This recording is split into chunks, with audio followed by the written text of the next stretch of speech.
O programa Saber Direito desta semana é com o professor Walter Capanema. O curso é sobre direito eletrônico. Tem dúvidas sobre o assunto? Mande um e-mail para nós, saberdireito@stf.jus.br. Você também pode estudar pela internet. É só acessar o site www.tvjustiça.jus.br.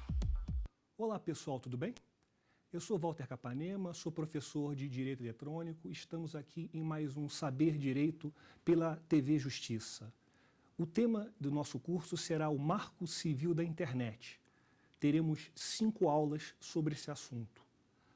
No primeiro tema, nós iremos falar sobre a introdução, princípios, fazer uma apresentação sobre o Marco Civil.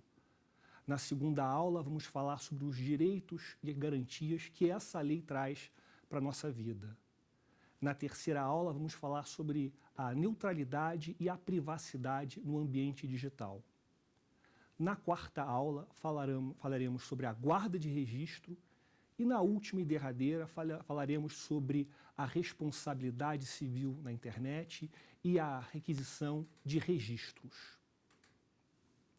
Dito isso, vamos começar falando sobre o Marco Civil, essa chamada Constituição da Internet, essa lei tão importante para a nossa vida jurídica, porque tem a ver com a nossa vida digital.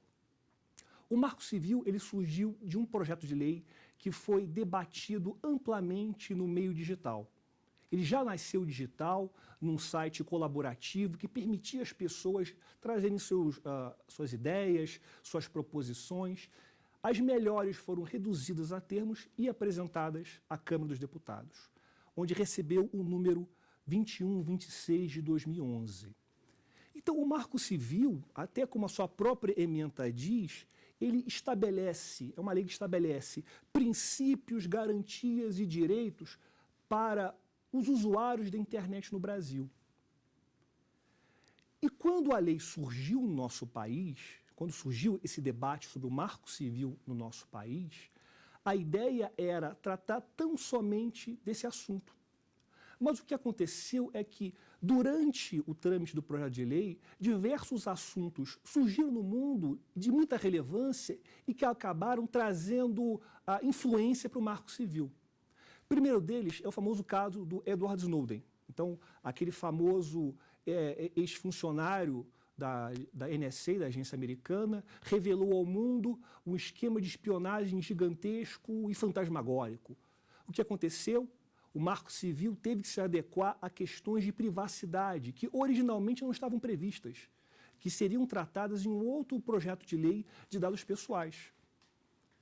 Mais adiante surgiu uma outra necessidade.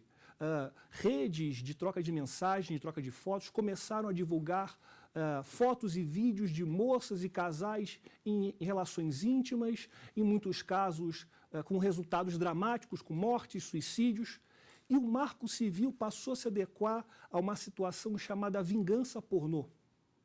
Então, o Marco Civil hoje em dia trata de várias questões que refletem não só a vida do ponto de vista da internet, mas também do direito do consumidor, do direito civil e do processo civil. O Marco Civil ele foi publicado no dia 24/4/2014 e passou por uma vacatio legis de 60 dias. Ele entrou em vigor no dia 23/6/2014 e essa lei é dividida em 5 capítulos. O primeiro capítulo trata das disposições preliminares, o segundo capítulo trata dos direitos e garantias dos usuários, o terceiro capítulo trata das regras sobre ofertas de conexão e de aplicações de internet, o quarto sobre regras de atuação do poder público e o último fala sobre disposições finais. Dito isso, é importante passarmos a analisar o Marco Civil artigo por artigo.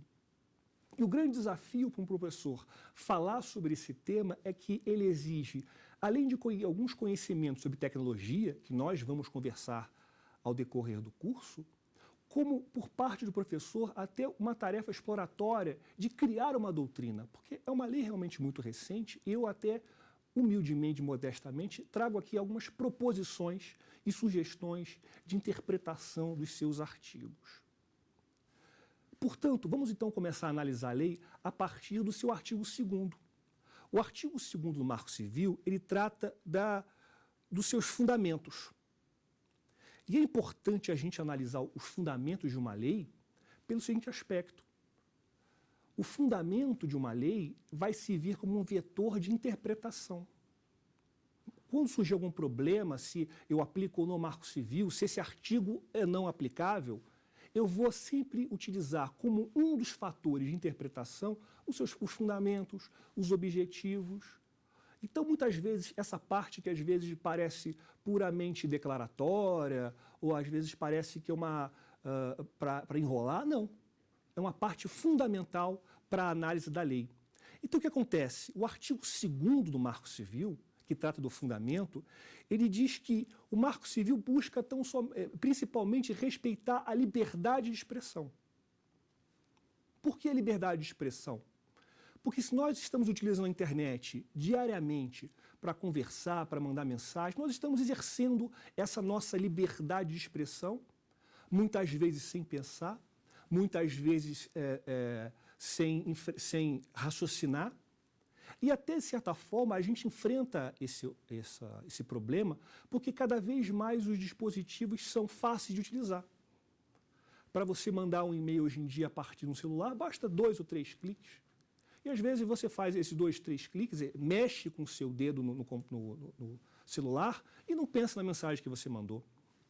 Mas voltando aqui ao artigo 2º, o fundamento do Marco Civil, eu quero analisar o inciso 1 do artigo 2º, que fala sobre o reconhecimento da escala mundial da internet. O Marco Civil entende que a internet é uma rede mundial. Muito embora tenha servidores, computadores no Brasil, computadores espalhados pelo país, é uma rede mundial. A internet não é brasileira, a internet não possui fronteiras físicas. E até eu digo que um dos grandes objetivos da lei é aplicar o Marco Civil em situações como, por exemplo, em que você é um usuário brasileiro de um serviço de e-mail americano. Mas esse serviço de e-mail americano, ele hospeda os arquivos na Finlândia. Como é que você vai aplicar a lei aqui? Então, essas questões nós vamos discutir durante o curso.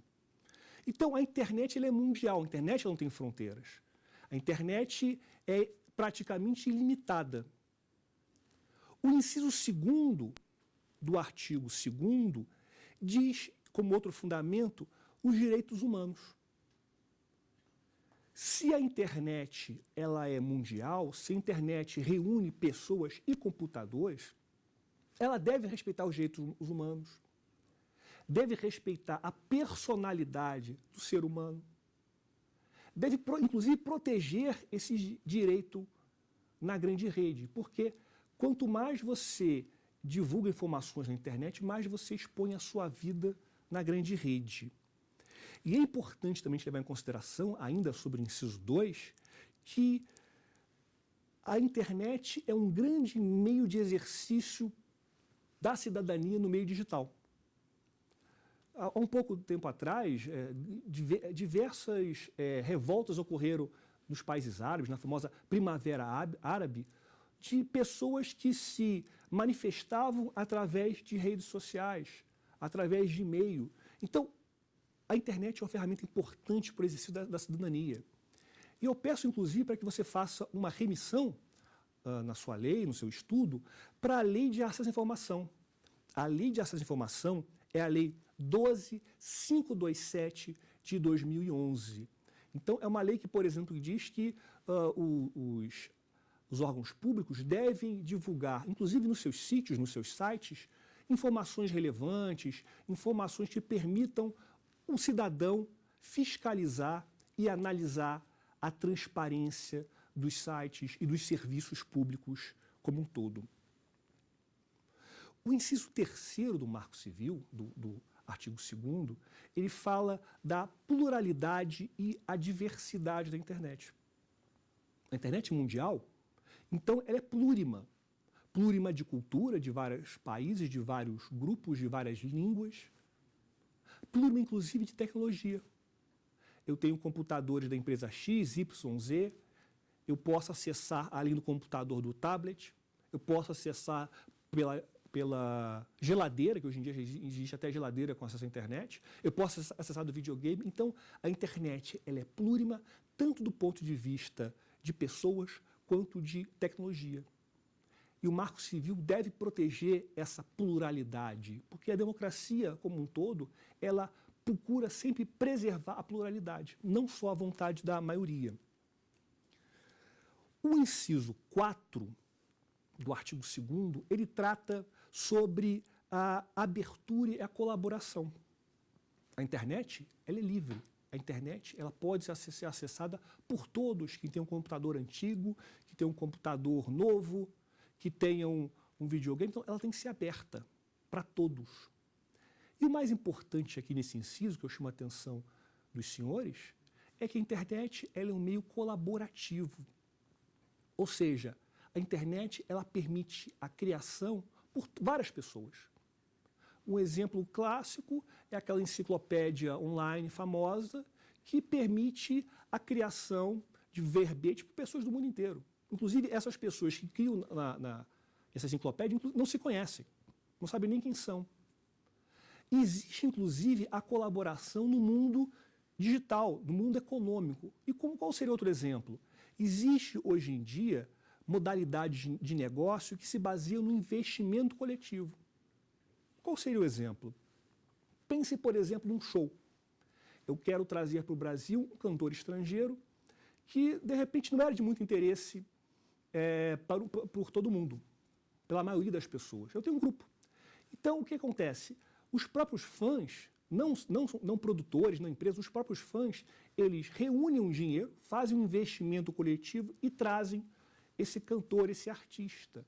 É um fenômeno que está crescendo muito aqui no Brasil e começou a ter repercussão, inclusive, lá fora, nos Estados Unidos. Já existe investimento coletivo de produtos, né? A pessoa coloca um site que ela quer criar um produto X. E ela busca tantos mil dólares para a criação desse produto, repartindo lucro com as pessoas.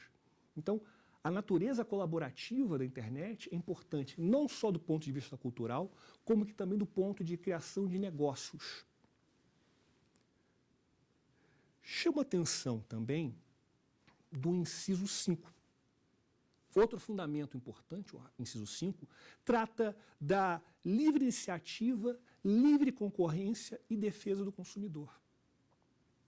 A internet é o meio em que as pessoas conversam, é o meio em que as pessoas se relacionam e que, principalmente, elas buscam comprar produtos e serviços.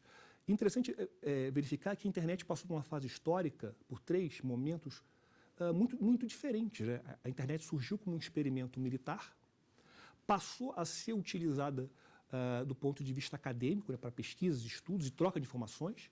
E um terceiro momento, que começou a partir dos anos 90, do início dos anos 90, que privilegiou o comércio. Então surgiram grandes sites de livros, grandes sites de vendas de CDs. E a internet, portanto, ela privilegia, ela permite a criação de serviços.